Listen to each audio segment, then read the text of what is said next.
Ladies and gentlemen, this is the big one. They finally revealed Sparking Zero's latest DLC release date trailer and have given us a pretty in-depth gameplay preview of what we could expect. So, this article was basically written based off of gameplay that was privately screened for basically the people that made this article. If you'll recall, they did a similar thing with Xenoverse 3 before we got the more in-depth gameplay preview. Now, I don't think that they're going to do something like that in this case because, as you can see, July 30th is whenever it's releasing.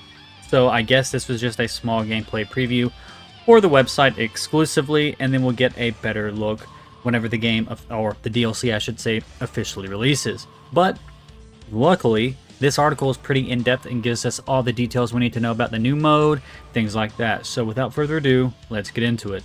So it says, what is the path to breaking through limits? If we were to describe the path to breaking the limits in one sentence, it would be a solo play mode where you explore a map, acquire items, and experience points through random events and battles and raise your own ultimate character. It retains the immersive 3D battle action where you become a Dragon Ball character, while also incorporating elements that allow you to strengthen your favorite character. It becomes possible to create the ultimate Super Warrior like never before, literally breaking the limits of Sparking Zero. Let's take a look at the system and progression of this mode which we discovered through playtesting. First of all, I think this is going to be cool, and spoiler alert, you can use these characters in the official PvP. So it's going to be very fun to see people making a Kid Goku that's actually formidable against like Ultra Instinct Goku, for example. Aim for the Ultimate Warrior breaks the limits in test play. Various settings before starting, and here's our first look at the actual menu on the main menu screen whenever you load in to this mode.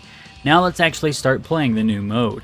After selecting a character, you choose the difficulty level for this mode. The higher the difficulty, the more experience points you can earn during gameplay. Since this is my first time playing, I chose Normal. If you're playing this mode, you're probably already somewhat familiar with the controls of Sparking Zero. For those confident in their skills, we recommend you to try this strong difficulty level. You're guaranteed to be thrilled by the unexpected strength of the enemies. Next, you'll move to the rank selection screen. Here, you'll determine the rank of sparking power here and after SP of the enemies that will appear. So basically, not only do you choose difficulty, but you choose like a more in-depth layer of difficulty. Very fun. When you first play, you can only choose level 1, where SP ranges from 1 to 50. However, clearing the selected level will unlock higher levels. Here, I'd like to explain SP, the element that symbolizes character development in this mode. In this mode, SP is like a character's level. By gaining experience points and increasing SP, you can strengthen various parameters of your character. Enemy characters that stand in your way also have SP assigned to them, with stronger enemies having higher SP. There are several elements to character development, but you can think of the basis as gaining more experience points and aiming for higher SP. Furthermore, this mode is designed with repeated playthroughs in mind. Challenge the game again and again with characters whose SP has been increased by clearing the game, defeat even stronger enemies, and push your characters to the pinnacle of their potential. On the next item selection screen, you can use the Zenny you've earned in the game to set items that will provide various benefits to your gameplay. So basically, if you're like me and you have a lot of Zenny saved up that you're not really using, they're giving you another way to spend it. In addition to effects that make it easier to progress in the game, such as increased experience points and stamina recovery, you can also choose effects that pursue higher risk and higher reward, such as enemies become stronger but the experience points gained increase once you have finished setting these up. The battle to break through the limits finally begins. Gather on the battlefield, Super Warriors. Okay, so this opening features an original short story for this mode. Okay, so there is some story to this, albeit minor, but at least there's a little bit. The introduction states, at the behest of the Omni King, warriors from across time and worlds have been gathered to wage a new battle. This suggests that anyone can be an opponent, regardless of the character you play.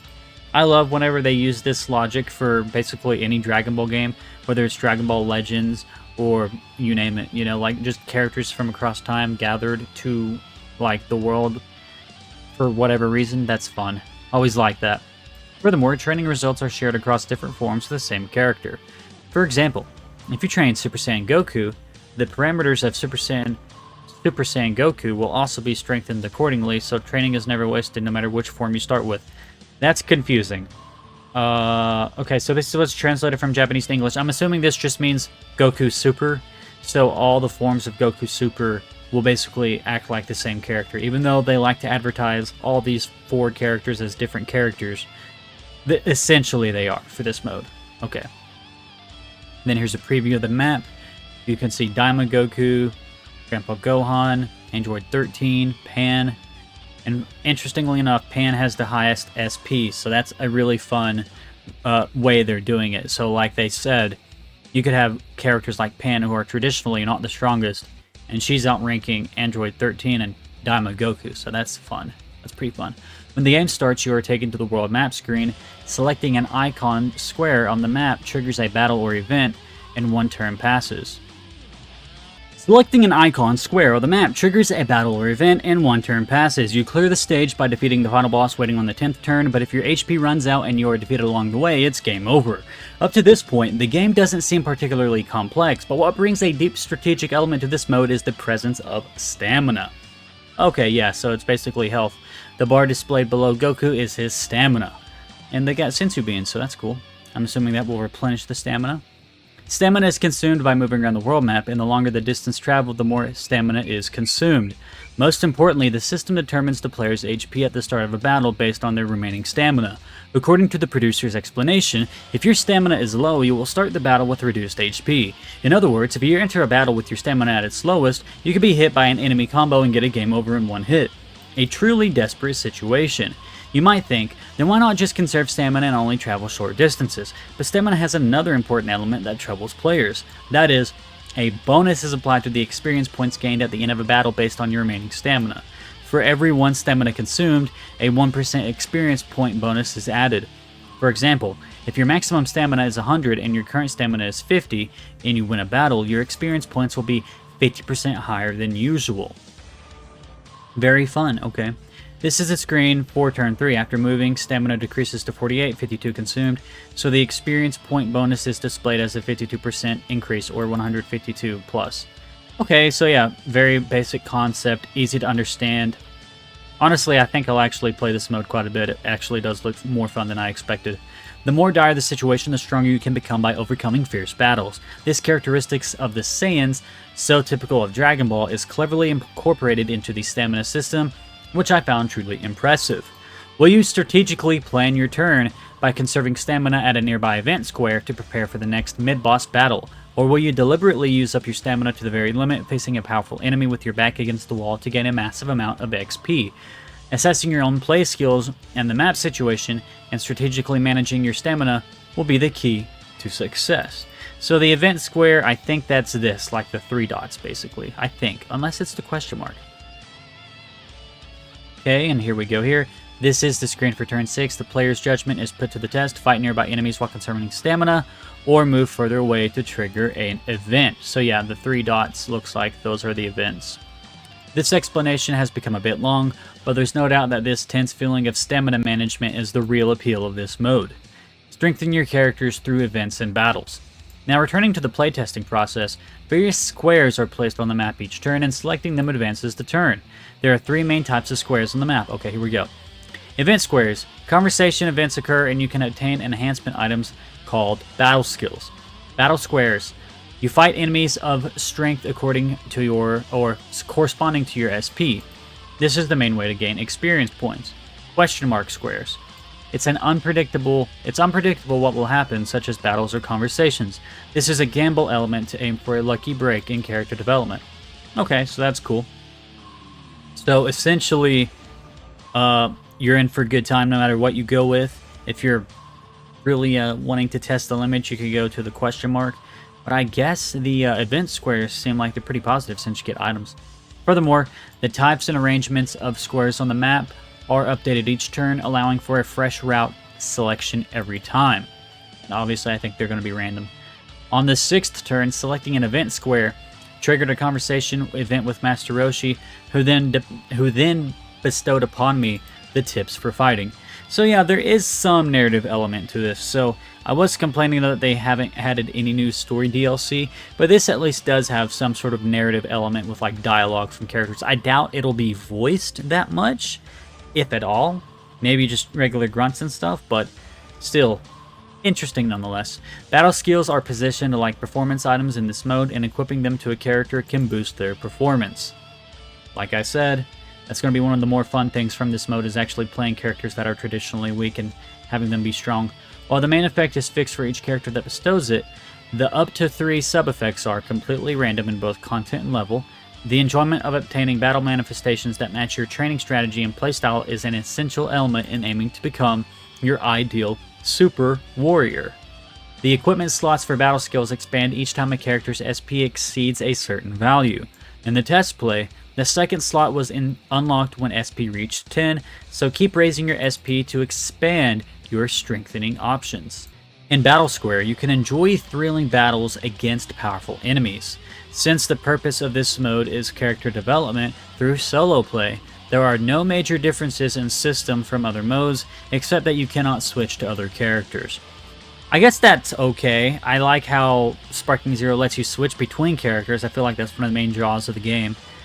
So that's not going to be the best unless they update this mode eventually, or there's like an event square and you can unlock another character to switch between, but I mean, I guess it's okay.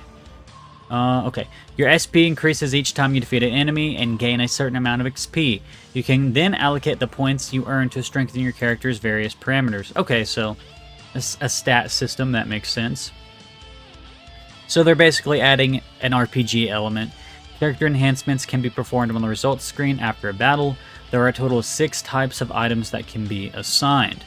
In the test play, I allocated all points to attack power up, but you can customize your character to your liking by raising each parameter in a balanced way, or by making the most of each character's unique characteristics.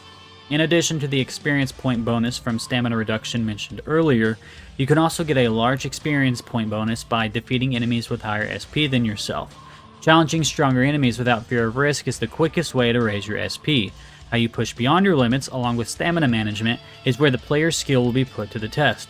A mid-boss battle awaits you on the 5th turn, and a final boss battle awaits you on the 10th turn. The final boss appears on the map from the 9th turn. Okay. Mid-boss battle, you won't know what kind of enemy it is until the battle begins. There are 3 mini-bosses, and you can choose one based on their strength. If the enemy's SP is around your own, it will be displayed as question mark in white. If it's slightly higher, it will be orange, and if it's significantly higher, it will be red, allowing you to get an idea of the difficulty. This time, I chose the orange enemy and had a fierce battle with Frost. Okay, I guess that's fine. Starting with low stamina and reduced HP, I was forced into a nail-biting battle. And this is another thing I like. Like, they're adding all these characters, and a lot of people were saying, well, why do we care about these characters? Well, some people. I personally am glad that they're adding a lot of characters, and we'll get into that. But it's cool that they added so many characters, because it really does add a lot of variety to the enemies you face. So like if you fight Grandpa Gohan, he's going to be as formidable as Frost, for example, depending on the situation, right? Each player selects a character and generally faces one final boss. We encourage you to discover which character is facing which final boss after the game's release. Okay, so it's probably not random then. Every character probably has their own set course of enemies to go through. Special battles that broaden the range of strategies. Furthermore, we were able to confirm 2 special battles during this test play. The first is a special battle that occurs when you challenge an enemy with a yellow mark displayed on the battle square. Okay, so this is going to be Majin Vegeta for this example, because there's a yellow question mark or exclamation mark. In special battles, various challenges are presented that restricts the player's actions. The challenge encountered this time was watch out for the ultimate blast.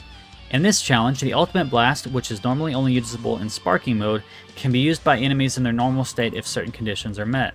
Moreover, Majin Buu's ultimate blast final explosion is a self-destruct technique that inflicts massive damage on himself, but also deals massive damage to enemies within a certain range. Since there is no way to survive it if it is suddenly activated at close range, a flexible strategy different from the usual is required, such as keeping the enemy at bay from a distance. Although the difficulty of the challenge increases, a bonus is added to the experience points gained upon victory, so if you are confident in your skills, you may want to actively aim to clear the special battles. Another type is called an intrusion battle. In the test play, we were unable to verify the details of the conditions for its occurrence, but it occurred spontaneously when moving to an event square. For example, the options take on the challenge and avoid it will appear. This is a bonus battle where you can earn experience points without consuming turns. However, it comes with the risk that you won't know your opponent or their SP beforehand, so the player's judgment is tested as to whether to greedily go for the experience points or play it safe and avoid the battle. So there's a lot of layers to this mode. That's cool. I like that there's a lot more than not we originally thought, but like I said before, I was kind of not too excited about this, but it's looking better and better. There's a trump card for stamina recovery. The staff had been progressing smoothly with the test play, but then they encountered a major problem. If you run out of stamina before clearing the stage, how do you recover it? And this is so cool, just seeing Super Saiyan Bardock, Jocko, and Super Saiyan 3 Vegeta. I mean, this is going to be such a great mode to see characters that you normally don't see in like PvP, for example, or the story mode. So that's pretty fun. If you proceed into a battle like this, you'll start with almost 0 HP and the game over is inevitable. But what will save you from this desperate situation is the Senzu Bean, an item exclusive to this mode. Yeah, I saw that earlier. The Senzu Bean, a familiar all-purpose item that instantly heals serious injuries and satisfies hunger for 10 days with just one bean, retains its effectiveness in this mode as well. It fully restores all consumed stamina. Furthermore, it comes with the exceptional bonus of 0 stamina consumption during movement, during the turn in which it is used. According to the producer, we also recommend using it right before a boss battle to ensure that you are fully prepared and ready to go into battle with maximum HP. However, the number of times you can use the Senzu Bean is limited by the difficulty level. In addition, there is a challenge element where you can get a special experience point bonus if you clear the game without using a Senzu Bean, so deciding when to use a Senzu Bean will be a dilemma for players until the very end. Besides Senzu Beans, there are also items you can bring with you that increase the amount of stamina recovered at the end of battles, so we recommend using those if you have enough Zenny. Then here's your clear screen. I defeated the final boss and successfully cleared the game. My fighting pose is also perfect. The rewards after clearing the game and the path to further development continue. You can receive various rewards when you clear the game, and among them is a reward that allows you to re-roll the sub-effects of your battle skills. When I tried re-rolling, the contents of the sub-skills changed completely, and the skill levels also fluctuated. This is an element of pickup similar to that found in hack and slash games. Okay. But the fact that you can do some degree of pickup not only during gameplay but also after clearing the game made me feel that the game balance was just right, neither too easy nor too difficult. Incidentally, sub-effects have levels from 1 to 7, with higher numbers indicating stronger effects. This detailed information is carefully explained in the tutorial during your first playthrough, so be sure to check it out. In this test play, I reached SP23 in a single clear. By using this character to play the Path to Breaking Limits again, you can further increase its strength. By selecting the plus on the screen, you can also start training a new character. So, like I said before, you're not limited to just one character for the mode, but whenever you're actually playing through a playthrough, I guess you could say, you are allowed only one character. My first playthrough involved carefully reviewing the tutorial, and I was able to complete one playthrough in about 25 minutes. Once players become familiar with the game's mechanics, I'm sure many will be able to complete playthroughs smoothly in under 20 minutes. The extremely minimal stress of loading and animations during map selection and movement, as well as the subtle details like the background of the next map changing depending on the position of the square you land on, demonstrate a remarkable balance of pacing and immersion, which are all noteworthy features. Battles between characters pushing their limits are now possible. And best of all, you can actually use the characters you've painstakingly nurtured in this mode, the Path to Breaking Through Limits, in player matches and offline battles. You can control your proudly trained, strongest character and enjoy thrilling super battles against rivals and friends from all over the world. Of course, you can switch use of trained characters on and off in the player matchroom search settings, so even those who want to compete purely on their playing skills with normal character performance can enjoy the battles with peace of mind. Additionally, as you grow, the order you emit when gathering energy will increase, but if you prefer the familiar usual size, you can choose to revert it back. So there's kind of a version of key customization.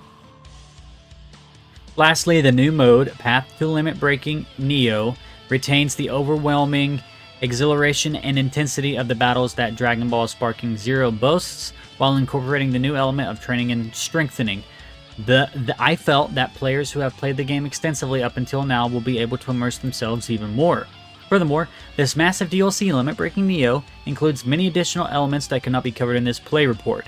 Details are also available in the producer alert below, so blah blah blah. So basically, everything that we just went over, they go over again in this video. So pretty cool stuff here. Pretty cool, pretty cool. Alright, that was a pretty extensive gameplay preview. So now let's get into the trailer, looking at a lot of the characters and costumes and new attacks that we are going to be getting. So I guess you could call this somewhat of a reaction, as well as somewhat of a breakdown, I guess you could say. Just going to go over these characters and actually see them, since this is actually out now. I figured I would actually take a look in the actual video itself. Otherwise, what's the point? So here we have regular Kid Goku from OG. He no longer has the undershirt and the thing. Oh my god. Okay, so first of all, this is specifically TN from the actual OG Dragon Ball series. Now, I don't know yet if this is a new costume for regular TN or if this is a new character slot for TN, because Yamcha has his OG costume, and it's, like I said, a costume that you put on Yamcha. It makes him look like his OG counterpart, so maybe this is also an OG costume for TN, but this will be very cool for, like, custom battles. And it also makes me mourn the fact that we're not getting actual story DLC for this game. I feel like that's a huge missed opportunity. So here we go, some attacks from OG Dragon Ball. And then we have Chi-Chi, actual Teen Chi-Chi. I don't know if they're going to call her Teen Chi-Chi or Chi-Chi Youth, but there she is, looking pretty cool. And it looks like for her ultimate attack, she summons her man, Goku. And they take on their enemy together. And I really like that that's something this DLC is doing, is we're getting a lot of attacks where you basically have, you know, other characters join in. And then OG Piccolo, or Ma Jr., as some people call him. And there's a look at the new Goku. So we're getting some tournament Goku here. Pretty cool. I think that that animation that plays there might be a little too quick, a little too stiff. Like that frame just like, I don't know about that one, but I mean, it's pretty good regardless. At this point, I don't know if I'm being too picky, but still, yeah. So it looks like we have Goku with his shirt, like his outfit on during the tournament, and then his battle damage. So that's cool. And then of course his new ultimate attack. Pretty famous reference. Then Piccolo also has a battle damage costume and Giant Piccolo. So now you got Orange Giant Piccolo and OG Giant Piccolo. And that's, of course, another iconic reference. So, looks like they are going all in on the references. Like, these characters have so much polish. Even though they're characters we should have gotten earlier, they have so much polish. It's amazing. And we have Gohan in his Kai outfit. Looks like a new attack for... I think that was Gohan. I think he's called Gohan Super in the game, right? So, I remember how they didn't have him with a ultimate form. So maybe that's what they're doing here. Are they giving a new costume to Gohan Super, and it's basically letting him turn ultimate? Because I remember that you could not. You had to select a different version, if I recall correctly. Alright, I just double-checked simply because I don't really play as Gohan in Sparking Zero whenever I do play. But I was a little bit mistaken, but not exactly, because they actually just don't have a super version of Gohan. They just have a Gohan Z and then Gohan Superhero. So maybe this is like a new, basically a new version of like Gohan from the Buu Saga, which puts him on par with the Tournament of Power Gohan. Appears to be a new costume that probably enables a new attack. Then we have Piccolo here. Pretty cool. Krillin. So yeah, so I guess these are all costumes with attacks that bring them much closer to their super version. And then, of course, this is the most famous reference in Dragon Ball Super, I would say. Now, this is crazy. So this is not a new character or a new ability transformation on a costume slot. This is an attack. So you go into False Super Saiyan for the attack, and then you revert to base. And it's kind of hard to see, right? It's kind of close. So a lot of people have been reporting this as like a new form. But you can see he reverts right there. So he goes back to normal after the attack. So there you go. It's not actual playable, but it's close enough, right? It's an attack. We have the Broly Second Coming version of Videl here, and Trunks. No Goten, but okay. Then we have Second Coming Gohan. And so that's, honestly, that's very cool. We have the Goku versus Broly. Alright, so there we have it, ladies and gentlemen. And this is, when you think about it, this is also kind of a reference to that statue that they had before the release of Sparking Zero. If you remember, it was Ultra Instinct Goku versus Super Broly. So this is like a version of that they recreated. So there you go, the Neo DLC trailer, coming out very soon. So guys, what did you think about this? Are you excited? I know I am, and I know this video ended up being a little bit longer than I expected it to. The gameplay preview article was pretty in-depth. Sorry if I sound a little rough today. Don't know what's going on with my voice. I just sat down to try to record, and my voice, I feel like, is a little bit different. Maybe I'm the only one noticing it, and it's not that noticeable in the recording. Also, previously, I was trying to work with microphone settings to get my mic at a good level. So let me know if you could hear me clearly and okay. And was there any background noise? Could you hear the AC? Please let me know. And I also just want to know, are you going to play this? Because this is looking pretty good. I won't lie, this is looking pretty good. Oh, one thing that article failed to mention is that in the actual bonus battle mode, with like all the custom battles and things like that, they're adding 4 new ones, but I don't really care for this mode too much because you could literally make your own custom battles, and I feel like it's just like fodder. One thing I do want to rant on before I close the video out is I love the OG Dragon Ball love that they are finally giving us. I feel like it's beyond past time to get stuff like this, but I am disappointed that they have not committed to any story DLC. This would have been great to get in a story DLC with what ifs of this kind of stuff. Like, what if Goku went Super Saiyan against Ma Jr., you know, Piccolo? Like, that's silly, but, you know, just cool, fun what ifs in the story mode would have been great. So hopefully this isn't the last DLC for Sparking Zero. I don't imagine it will be. And hopefully we actually get some fully in-depth story mode DLC. Maybe they could release that in between now and the release of the Moro arc, whenever they start giving us brand new Dragon Ball Super characters as DLC, which I'm pretty sure they'll do. Anyways, guys, that will be it for this video. If you enjoyed, please leave a like, comment down below, and subscribe to keep up to date with all things Dragon Ball news and commentary. And I will catch you in the next one. Peace off.